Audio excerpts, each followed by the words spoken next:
The views and opinions of this broadcast do not reflect the views and opinions of Armed Media, New Productions, and its affiliates. Enjoy the show.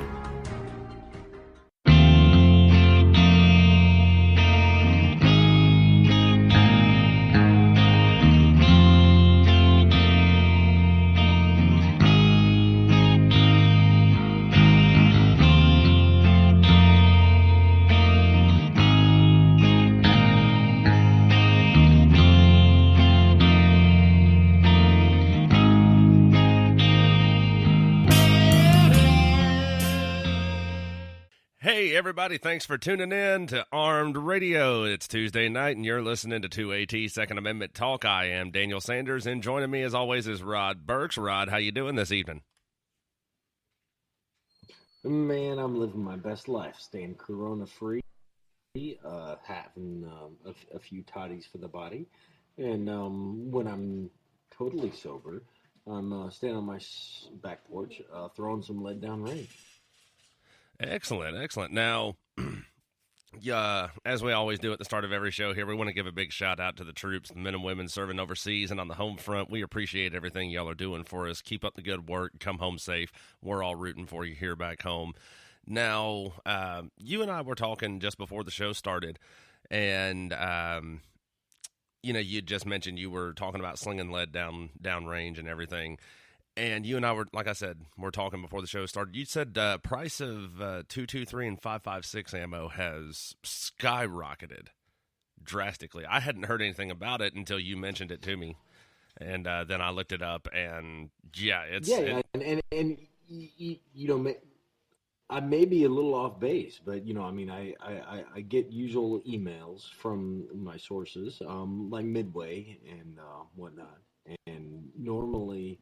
I estimate 5.56 223 is about 30 cents a round. But the last email I got, it had gone up to like $400 for 1,000 rounds, which and like I said, I'm under the influence of Russian water, so it may be fake news, but I think that's about $2.50 a round. Yeah, I did the math on it, and that's right. $400 for 1,000 rounds averages out to $250 a round, and that is insane. Because when I first got into building ARs and shooting and all that other stuff, I want to say it was like 27 cents a round was average price for a 55 grain. So. Yeah, and and I think this is a great opportunity to talk about reloading. So anybody that says reloading, you do it to save money, well, that is patently false. I'm not gonna steer anybody wrong and lie to them and say that reloading is cheap. However, pause for effect. Times like these, reloading is absolutely worth the money spent. Because once you've bought the press, the gunpowder, the projectiles, if you're reloading your cases or if you're picking them up from the local range for free, it is absolutely a cost saver. Really, the advantage of reloading is you can really dial in precision. Whereas, if you buy, a little bit of this brand, a little bit of that brand, you might get a little bit of different point of impact. So I guess my point is this: two things. One, if you want precision, reload. If you want to save money, or whenever the stores have run out of ammo, reload. That's my. Yeah, and I'll take it just a little bit further from a ballistic standpoint for those of you who don't know, and I didn't know this even when I first got into shooting. The twist rate on the barrel and the grain bullet that you're using, they go hand in hand with one another. I was using a 1-in-7 twist barrel on my AR-15, and I had absolutely no idea that a 55 grain projectile is not suited for a 1-in-7 twist. And, I'm shooting at 50 and 100 yards and I'm dancing all over the target, even shooting from a shooter's bench. I mean, I was in a fixed position on a shooter's bench with a vise and I'm still shooting all over the target. And I couldn't figure out why until I got into looking into it and then found out, it's 55 grain bullet is more suited for 1 and 8 and 1 and 9 twist, and then a 1 and 7 twist that's more suited for your heavier grains like your 62s and up. Yeah, and for the ratio is one complete rotation, 360-degree rotation, and the second number is the number of inches. So 1 and 7 is one 360-degree twist in 7 inches, and whereas the 1 and 8, 1 and 9, those are it's a slower twist rate.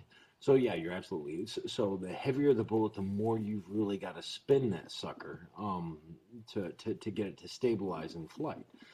And I like to spend time on YouTube, and I was watching a video that talked about like even 22s, right? And well, the video was about 22s anyway. So as the projectile exits the barrel, it does this weird like corkscrew. So not only does your trajectory kind of flow in a rainbow kind of pattern, but it also corkscrews as it's flying through the air until it stabilizes in flight. So with that, just like you were saying, if you have a heavier grain bullet, you need a faster twist rate to get it to stabilize sooner. So even as it's exiting the barrel, it's going to do a corkscrew as it's spinning, as it's flying in a rainbow pattern before it stabilizes, and then you can really get your point of impact down pat. But you've got to know your gun, you've got to know your bullets, you've got to know your barrel. I mean, it's yeah, they all go hand in hand. It's really an amazing science. And I never liked math until I really started getting into ballistics. And now I'm like a math geek when it comes to that kind of stuff. I'm doing this homeschooling thing. I don't know if anybody else has had this pleasure. And I'd like to say I'm good at it, but I'm not going to lie to anybody here. I don't think I am, which is why I'm now drinking vodka instead of my red, white, and blue cans. But the point is this: reloading is a lot of fun. Teaching math to 7 and 11-year-olds is not fun. Yeah, I can't say I can attest to that, but I have a pretty good idea in my mind of what that would be like. So now talking about reloading and everything, I've said on the show multiple times, I don't know jack shit about reloading. And as far as our listeners are concerned, I'm sure there's probably a lot of them out there who also don't know anything about reloading. Only thing I really know about reloading is I can't afford to even get started with it right now. Because I know you're into it, kind of give us a breakdown of... Daniel, I got really lucky. A friend of mine gave me a press, my very first press. Oh, actually gave me 2 presses. It was a Dillon 550 progressive station, and what he gave me was a Cadillac. And I must have had it for a year and a half before I actually... dove into what I needed to get up in operation. So there are several brands. There's like RCBS, and forgive me if I'm messing up the names, but there's like RCBS, there's Dillon, and there's Lee. Those are the 3 that come to mind right away. And what I've noticed is that the brand Lee is proprietary. Everything, like if you want a Lee shell holder, right? So if you want to reload a 5.56, you have to buy a Lee 5.56 shell holder to work in a Lee press. Whereas Dillon and RCBS are not proprietary. So you can buy an RCBS and it'll fit in a Dillon press. I really like the single stage press that I bought. And, a friend of mine was selling like a reload kit that somebody had sold to him, and it had a whole bunch of stuff. And anyway, the point is that the single stage press gives you a lot of control. Now, don't get me wrong. The progressive station, where you have 4 stations where you can screw in your dies and your powder charges and your decappers and all this stuff. They're nice. They really are. But I don't know. I just feel like the single stage press is kind of like having a 5-speed, right? You have more control over every part of what you do. The progressive station is kind of like an automatic. Everything just happens, and you don't really have to, think about it. It just does. So those are kind of the pros and cons. I mean, the progressive stations are obviously going to be more expensive, whereas the single stage, you have more latitude in how you can build and set up, because when you're doing, and here's the thing, for anybody who's reloading or thinking about reloading, you need to make that the priority. Whenever you're reloading, there's no cell phones, there's nothing like there to distract you at all. Like I'll have the radio on, and that's it. I leave the cell phone in another room because this is crucial. What you're doing is very important, and it deserves every ounce of your attention. And I'm not saying that it's oh my God, it's so dangerous, but it can be. For example, if you're loading 45s and 45 pistol ammunition ACP, and you put a rifle powder in there, maybe not so bad. But if you're loading a 5.56, but you're putting your 45 ACP powder in there, you're going to disassemble your gun from the inside out. And that's expensive, and you don't want to do that. So you really need to pay attention to what you're doing, and make sure you have a routine. Routine is key, so that hey, everything moves from left to right. Like before I ever put any powder in any empty cartridge that I've primed, I turn it upside down just to make sure that I didn't already put a charge inside there, because double charging a cartridge is a good way to blow up your gun. Okay. Now you made the comparison between what you have and then a progressive system and everything. Now, with what you have, just the single stage system, how long does it take you to load, say, 100 rounds? That's an interesting question, because I'm a person of routines. So the process doesn't start with just reloading. The first thing I do is I clean all of my ammo. I clean my brass, and I use a tumbler with a walnut media. So I put my media, or it's a shaker, right? And so it's so I put everything in there, and I have some I think it's Franklin Armory or something like that. And so I have some dye or some cleaner that I put in there, and what it does is it polishes it up and makes it nice and clean and shiny. So then I separate it from the media, and then I have to lube the neck.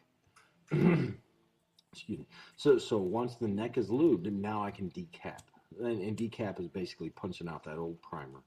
So I punch out the old primer, and then I take it back into a ultrasonic cleaner to finish cleaning out any residue, any of that media that may have been left over inside there. And the denatured alcohol, I use like Zepp's purple power, green, what do they call it?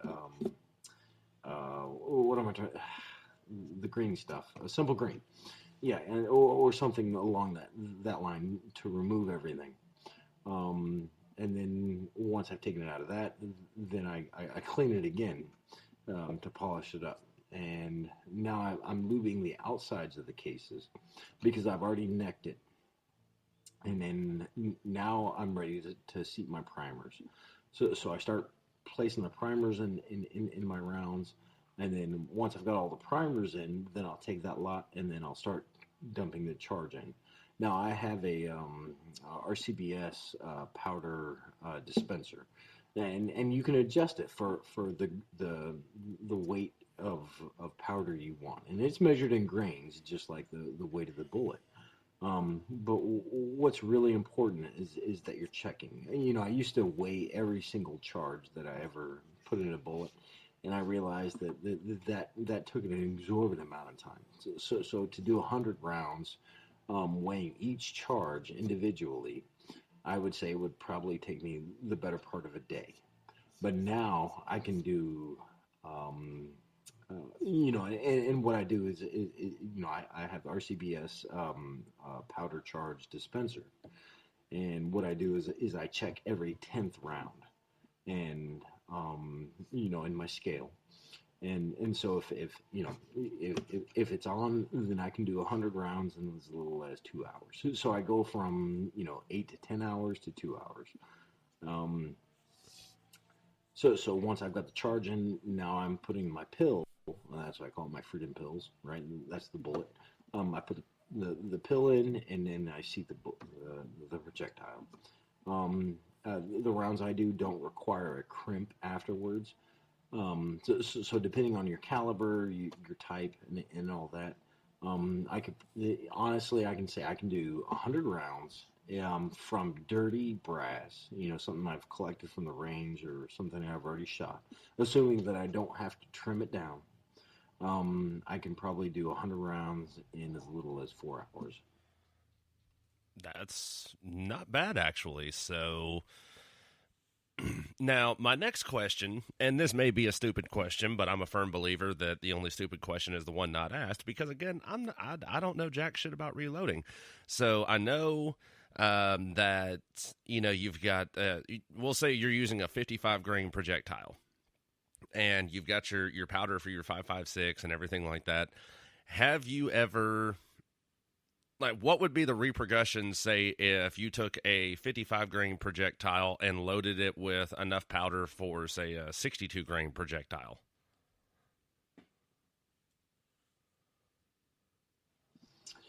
Well, and so what you're going to get, you're going to get higher velocities. The thing with 5.56 that I find interesting is that you really can't do a double charge, right?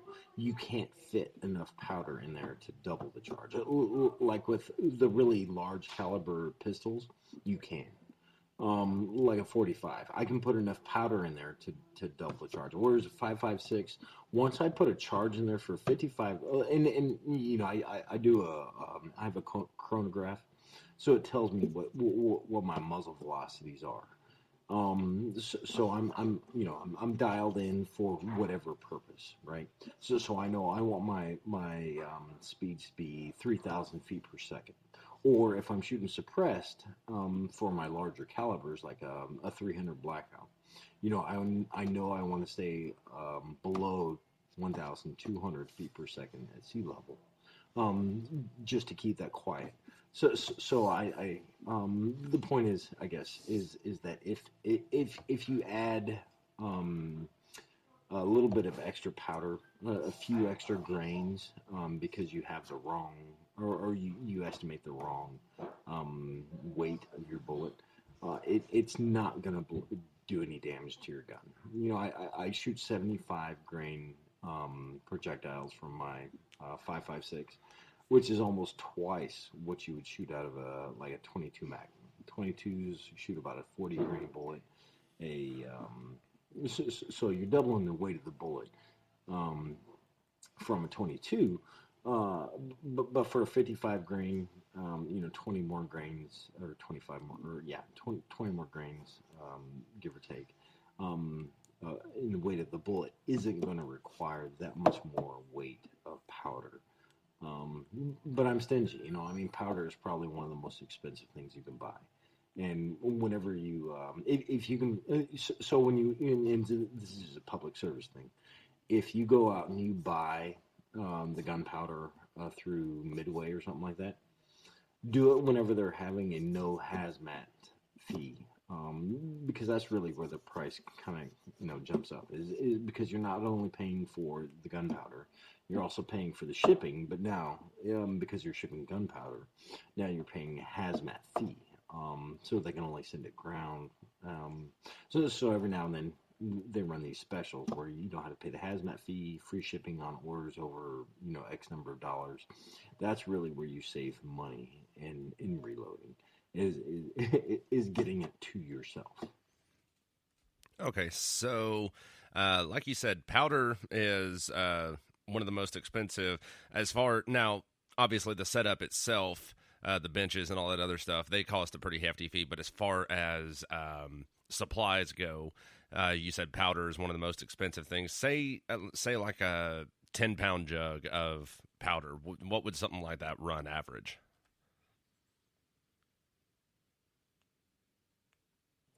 Oh man, you put me on the spot. I don't have my numbers in front of me.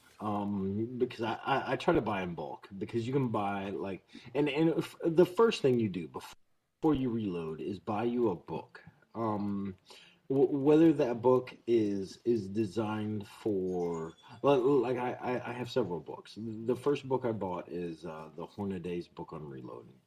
So it has every caliber you can possibly imagine, but realize that all the information is based on Hornaday projectiles, right? So even the most peculiar loads, except for the 5.7, right? It is in this book, but all of the projectiles are based on Hornaday's products. So that's one way to look at it. That's kind of like the let's call it so you've got enlisted and officers, right? So enlisted are a mile deep and an inch wide, whereas officers are an inch deep and a mile wide, right? So the Hornaday is like your enlisted book, right? So it goes a mile deep, but it's only an inch wide. So if you buy the officer book, which is like if you buy everything that is 223, 556, it will list every kind of weight grain powder, every manufacturer, but it's only for that one caliber. So if let's say we're doing 223, 556, you can buy a book that is specified just for that caliber, and it will tell you, like from Sierra King, Hornaday, and I'm drawing a blank on what some of the other bullet manufacturers are, but it will list every kind of powder and every kind of projectile.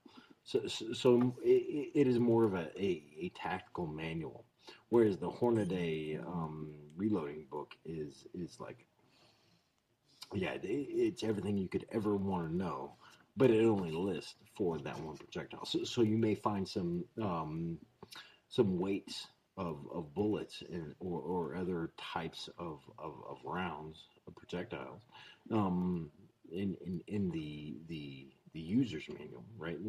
The 228556 specific manual. So I bought the Hornaday book to give me a general overall view. But if like, for example, 308, the Hornaday book has 308 in it, but what if I don't want to use Hornaday? Or if I don't want to use Hornaday projectiles, I've got the 308 specific manual that lists every different kind of option that I have and the different kind of powder combinations I can use. So I guess what I'm trying to say is it can be very dynamic. It's more of an art than a science. So there's absolutely a science. You don't want to screw up what you're putting into the bullet. Go ahead. Yeah, no, I agree. Even though I have zero experience with reloading, I do have experience with, I won't really call it experience, but I have experienced handling hazmat and explosives such as black powder, binary explosive compounds like tannerite, things of that nature. And yeah, it's like you said, it's a science. It's also an art form, and just like any kind of science or art form, they need to be treated with a certain level of respect. And going back to what you said, having no distractions while you're working on this stuff, that is, I mean, I don't think that could be stressed enough. Because, I mean, as you pointed out, you know, if you load the wrong charge in there, or if you double charge it or anything like that, then you could have a really bad day when you go out there and fire off one of those rounds.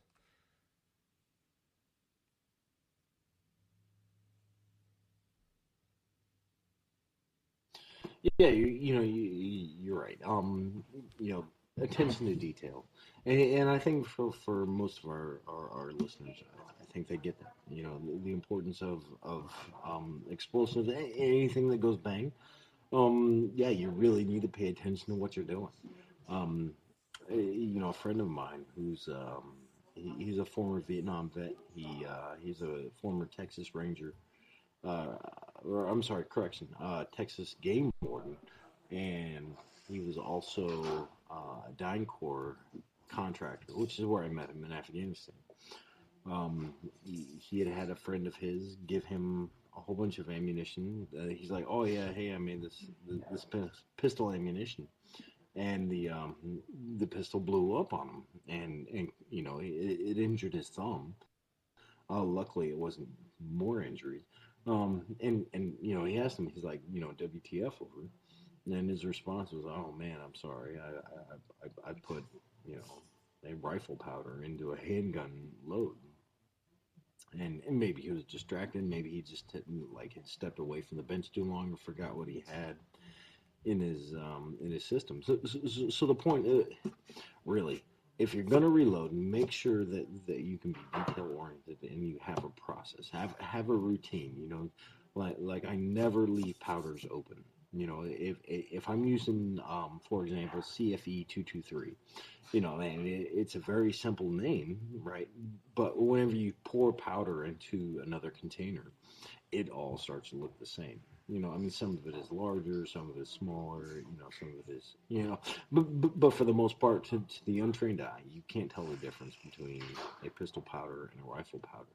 But the difference is that they burn at very different rates. So if you put the wrong powder into the wrong cartridge, yeah, you're just asking for trouble. So if you're going to do it yourself, by all means, absolutely, I encourage you. Please go out, do the research, and buy the stuff you need. And it doesn't have to be all bought in one day. First buy your press, and then figure out, hey, what caliber are you using the most of, and then buy the dies, and well, of course, I missed the most important part. Buy some kind of reference material. Right. Buy a book that tells you exactly what powders work best for whatever caliber it is you want to shoot. And then buy that, and then shop around, I mean, because there's always deals going right now. So with today's current coronavirus thing, I can't count how many phone calls I've gotten from people who were like, "Hey, I want to build an AR. My budget is $200." And I'm like, "Man, your timing is terrible." So that, and that was kind of the next topic I wanted to discuss. But the point is, if you're going to get into reloading, be on a budget. Shop around. You don't have to buy a progressive press. Buy a single stage. Get the shell holder. Get the dies. You don't have to get match grade dies. Get the basic stuff. Make sure it suits your needs. And if you don't know, ask somebody. If you don't know anybody to ask, I'm sure that you can ask Daniel. You can ask me through Facebook or whatever means necessary. But the internet is a powerful tool. So if you don't know, yeah, ask. I know I can geek out about this stuff. I can talk for hours at end. And you can ask Daniel. He's like, dude, I wish this guy would shut the flip up. But anyway, yeah, I'm gonna shut my mouth now. Yeah, no, it's fine. Absolutely, it's fine. Because I mean, you mentioned people coming to you wanting to build ARs for them and everything. Now that's a topic. I'm the same way. I could talk gunsmithing for hours, especially when it comes to ARs. And I will say this: it's really hard, even with the economy not the way it is. When the economy was at its best, even it was really hard to build an AR with a $200 budget, plain and simple. Just from my experience alone. Yeah, I mean, I think you can buy nice or you can buy twice. Yeah, absolutely. And there's you hear people talk about it all the time. Oh yeah, I went out to the range and saw this guy and he had a $2,000 AR. Well, you don't need a $2,000 AR. You need a $500 AR and $1,500 worth of training. And that's been my experience. Is average for when I do a build. Average cost is around $550 to $600, and that's with a $50 labor charge to assemble everything. Well, I don't know if you've noticed, but just like ammunition, the cost of the materials, I mean, everything is going up because there is this panic. This COVID-19 thing has got people into a state where they're like, hey, I need an AR-15 and I need it now. And so even if you go on a gun broker, if you buy a very base model, iron sights, no frills, no nothing sexy, AR-15, you're at $700. I mean, that's just to get your foot in the door, and these are bids. So I'm only looking at a snapshot. I'm not following it all the way through. I don't see what they're getting up to. But yeah, I mean, you're absolutely right. I mean, AR shouldn't be that expensive to build. But there is an option that shoots the exact same caliber that people may not be aware of, that I think they should be aware of. And what I've recommended to people who are saying like, hey, I'm on a budget, I need to build an AR. I think the Mini 14 is a very good substitute. I mean, the Mini 14 shoots the exact same cartridge, and it is hundreds of dollars cheaper. I don't know. What are your thoughts, Andrew? No, I agree. The Mini 14 is an excellent option, especially if you could get the bush gun model. I call it the carbine model just because of the fact it's a shorter barrel. But I've heard it called a ranch gun and a bush gun and all that other stuff. But yeah, no, it's same caliber, 223, 5.56. Basically, it's basically an AR-15 or an M4 or M16, whatever you want to call it, with a M14 action is basically what it is.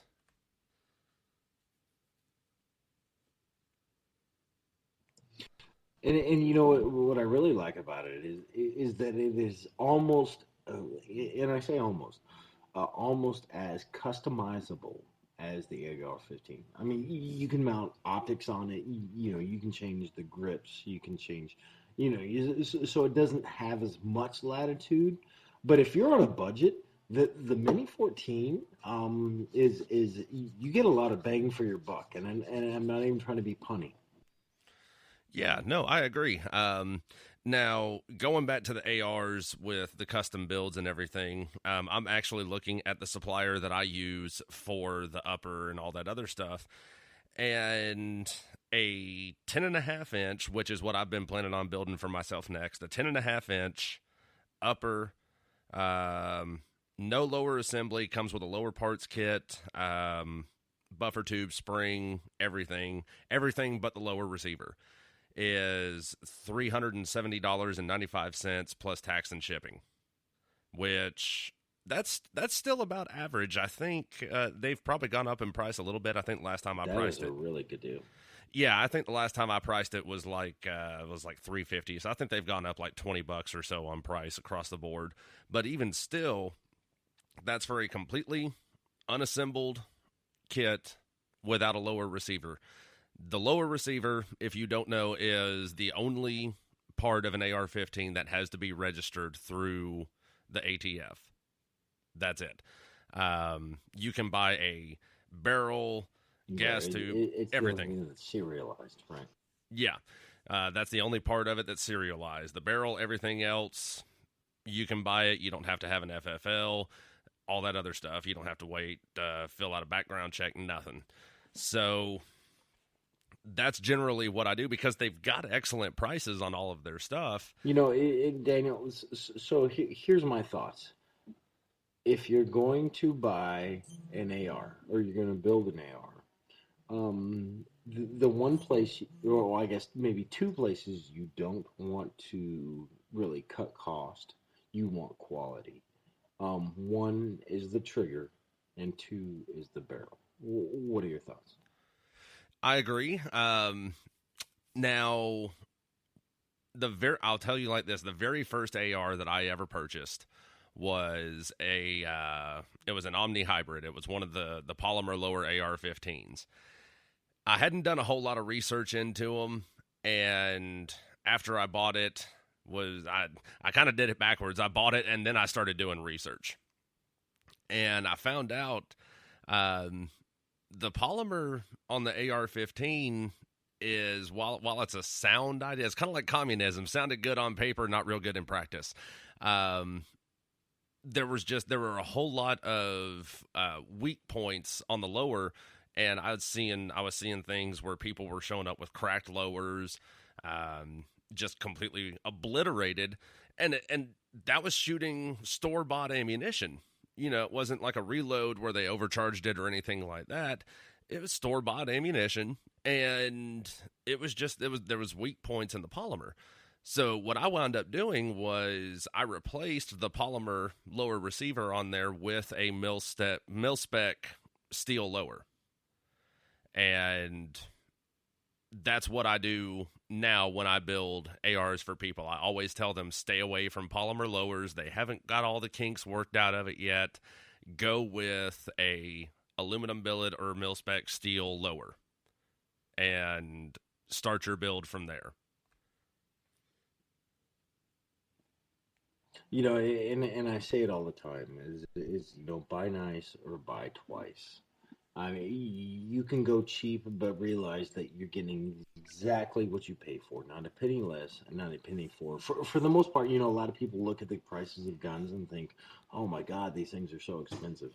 But your retailer their markup might be $50, and that's on the high end if they're doing a lot of business. So when you go to your local gun store, which I absolutely recommend, support your local businesses because a lot of them are veterans like you and I, Daniel.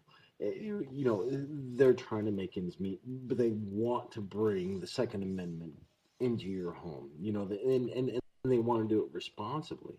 But at the same time, they've got bills to pay. They got to pay for the lights, they got to pay for the rent, and this whole COVID-19 thing is creating a shitstorm for everybody. So yeah, you may see prices going up. But a lot of that is because the manufacturers are jacking up prices for the same reasons. So if you don't already have one built, if you don't already have something to defend your home, yeah, if you have the disposable income to do it, absolutely do it. If you can't go the AR route, there are less expensive options. You can buy used. You can buy, like the Mini 14. You can buy your SKS, or even a pistol. A pistol will do just as good of a job of home security as an AR. In fact, I don't even know if my AR would be my go-to. I do have a 300 Blackout, which is it is an AR-15 platform, and I love it because it's suppressed. I make the bullets so they don't break the sound barrier. so they're quiet, and they're moving slow enough that hey, if the bad guy is in between me and the kids' bedroom, I don't have to worry about over penetration as much. Um, but but yeah, those are my thoughts. What do you think? Yeah, no, I agree with you on that. I, the only thing I have right now for my defense is a 9 millimeter, and unless I'm going to the range, like if you came to my house right now and looked through my ammunition, I have one can with full metal jacket ball rounds in it, and I only use that can if I'm going to the range for target practice. As soon as I leave the range, I load my magazines up with hollow points, and that's what stays in there until I go back to the range. Simply because of the fact I know law dictates for every bullet that I fire from my firearm, I am responsible for every single one of those. And if I happen to hit my target and it overpenetrates and hits whoever is standing behind it, well, now I'm responsible for that person's medical bills and could possibly end up going to jail for it. So definitely overpenetration is a really big thing for me. I'm so, I won't say paranoid, but I'm going to say paranoid that if I ever get into a situation where I have to defend myself or defend somebody else, I don't want to be in the situation later on saying, yeah, I was defending myself or I was defending this individual from this person, and it's unfortunate that I shot them and the bullet went through and hit the person standing behind them.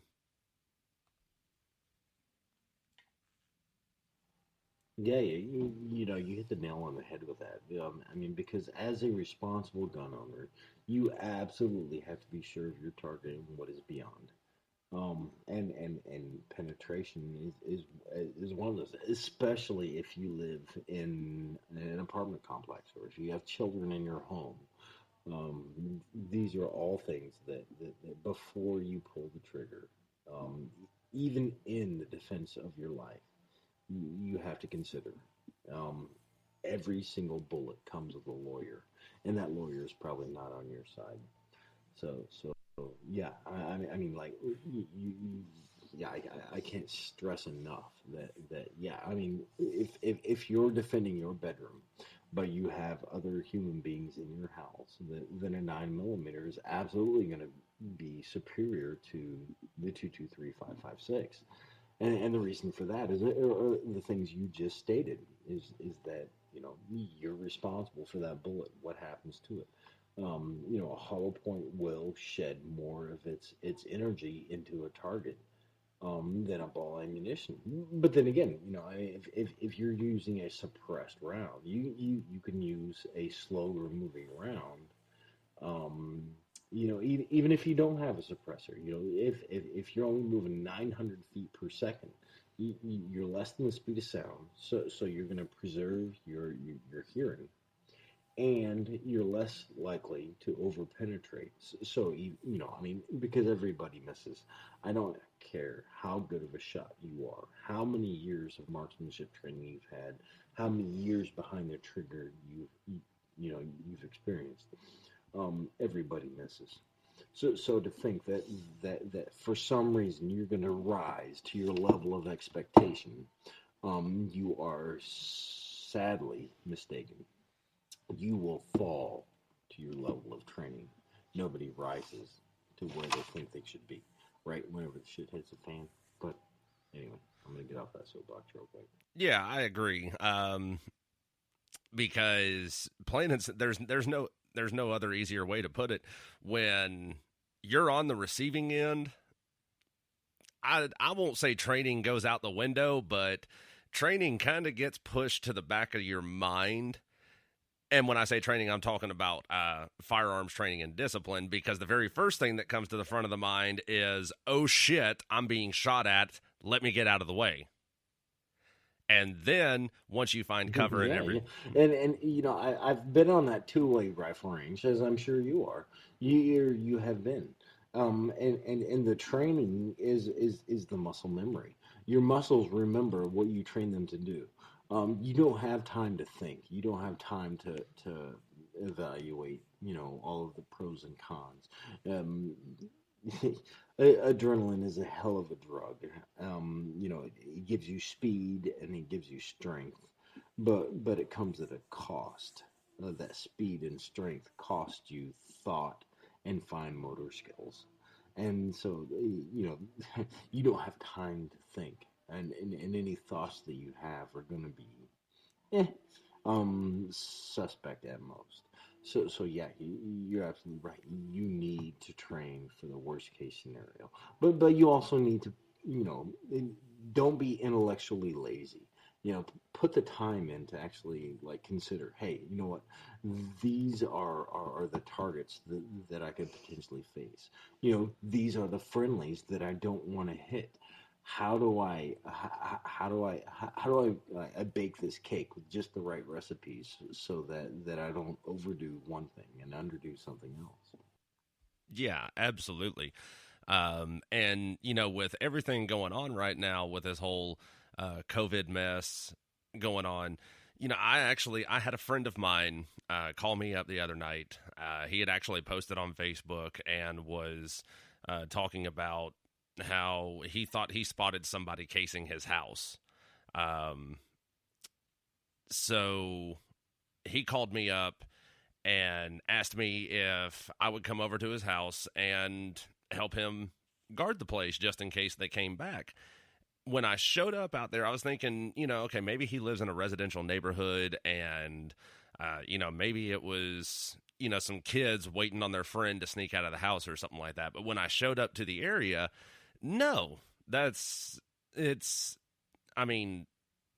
maybe 10 or 12 houses in his neighborhood, and the closest neighbor lives across the street from him, and it's an elderly woman.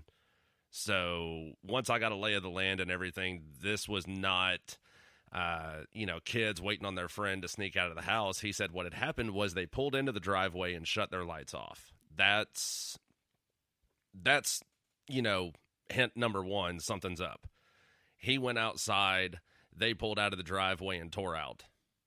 And then he noticed a few minutes later, same vehicle driving back in front of his house with the lights off. That's, suspect number two right there.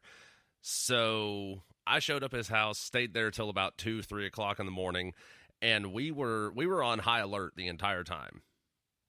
I mean, if so much as a pine cone fell in the woods behind his house, I was going to investigate. Well, I wouldn't necessarily say go to blast it, but like I said, I went to investigate. We heard something moving around in the trees, real big, heavy, whatever it was, moving around out in the trees. And, we were searching through the area trying to figure out what was causing the noise. Could have been a deer, could have been a coyote, could have been a bear, could have been whoever it was parked up the street and tried coming through the woods. I don't know. But, like I said, we were on high alert the whole time. And because of everything that's going on, stuff like that is becoming more prevalent. People are, for something as simple as, toilet paper or groceries or whatever, they're breaking into people's houses to steal whatever they can. The longer this COVID-19 thing goes on and the stay-at-home orders is in place, the more we're going to see civil disobedience and disrest. So if you're not ready, then plan to get ready. If you're just now thinking about buying your first firearm, you're a little late in the game. But I'm not trying to discourage anybody. It's absolutely, you're right, and this is absolutely one of the reasons why you should own a firearm.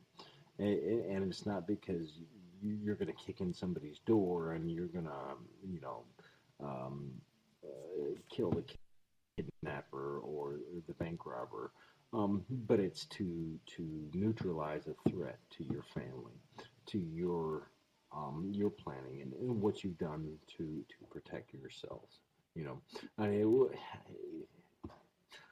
I can't stress enough that you need to be your own hero. nobody is coming for you, right?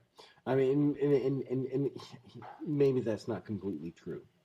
You can call 911, but I know where I live. If I call 911 and ask for an ambulance, 30 minutes is the best response time I could expect.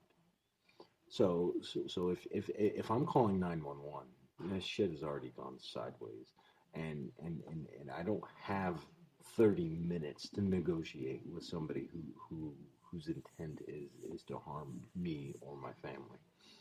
So if I'm calling 911, it's because the situation has culminated in an event that I no longer have the wherewithal to manage, and that is specifically removing the remains of a bad guy from my property. Absolutely. And, I will take it a step further. When I was working my security job, of course, I had combat lifesaver training when I was in the military. So I still remember a little bit about, applying a tourniquet and treating a sucking chest wound, all that other stuff. And when I was working security, I actually had a first aid kit with me.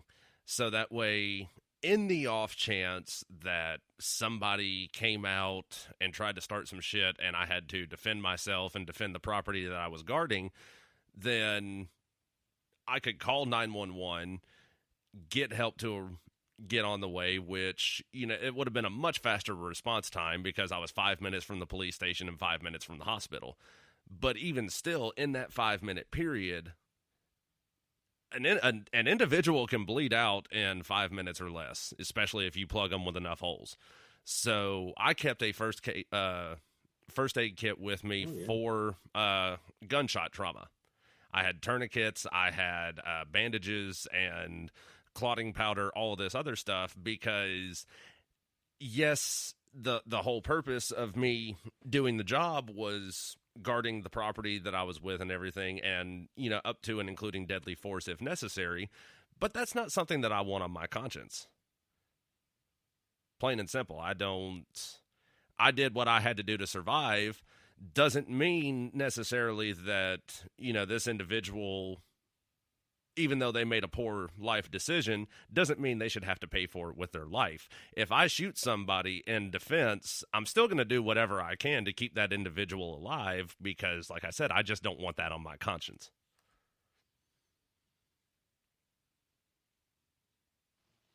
True, but proper shot placement can really mean the difference between life and death for you and any potential perpetrator.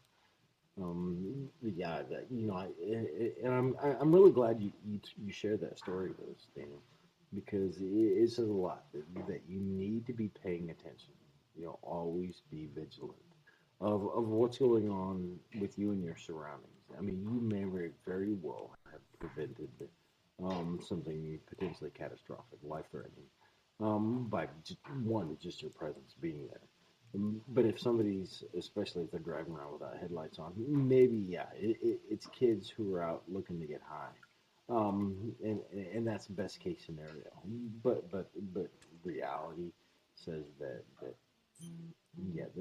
this definitely had the ingredients of something that was much more malfeasant. Yeah, absolutely. So, the takeaway from that for our listeners out there is always be vigilant, keep your head on a swivel, and assess the situation. Don't just come out running out guns blazing because, like you said, it could have very well just been kids out riding around looking to, just be a nuisance or whatever. And that most certainly is something you definitely would not want on your conscience. You come out guns blazing thinking that it's somebody who's going to break into your house or whatever, and it's just kids out, getting their kicks or whatever. Yeah, I know for a fact I wouldn't be able to sleep at night with that on my conscience. So yeah, be vigilant and assess the situation. Very likely, you would probably be in a state-sponsored institution that wouldn't allow you to leave on your own free will. Yeah, so again, I'm overemphasizing it. be vigilant and assess the situation. Don't always take it at face value. You need to, you like I said, just assess the situation and be watchful, be vigilant, be mindful, and be defensive. Be defensive. Don't be offensive. Right. The state of South Carolina with their CWPs has basically this to say before using self-defense or deadly force in self-defense. You should avoid, number one, always avoid confrontation. 2, escape confrontation. And 3, as the last resort, defend. So I think, by your friend calling you and saying, hey, man, something doesn't smell right, I think he was doing, absolutely the right thing by preparing for that number 3, but knowing that he was calling somebody who wasn't going to go straight to guns, right? Because I've been that guy, like you get a few drinks in you, you go out and you're having fun, and somebody talks a little bit of shit, and you're ready to throw hands. That does not work with firearms. Well, I mean, I guess you can make it work, but you are absolutely going to surrender your life for a life of captivity.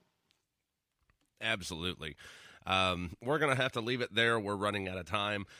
Don't forget to go on Facebook and follow our page, 2AT, Second Amendment Talk. Also, be sure to look up Rod's page, 2A Training. And, he's got a lot of good advice, a lot of helpful information on there for anybody who's interested. Again, we want to give a big shout out to the troops, the men and women serving overseas and on the home front. We appreciate everything y'all are doing for us. Keep up the good work. Come home safe. We're all rooting for you. Also, don't forget to tune into my show on Monday nights, Two Beards Talking with Donnie J. That's at 10:30 Eastern Time. And be sure to tune in. Look us up on Facebook. We got a lot of good material coming up over the next few weeks. I think people are going to enjoy. Yeah, I think that's about it. I think that's all I got. Rod, you got anything else for the people? Yeah, everybody, wash your hands, you nasties, and stay at home. Yes, please. Please, for the love of God, please. I'm getting tired of being quarantined inside my own house for no reason. I want to get back out. I want to be social. So please do what you have to do so that way we can get through this mess and get on with our lives. Amen. All right, I got nothing else. Thank you for tuning in again to Armed Radio. This has been 2AT, Second Amendment Talk. I'm Daniel Sanders for Rod Burks. Thanks for listening, everybody.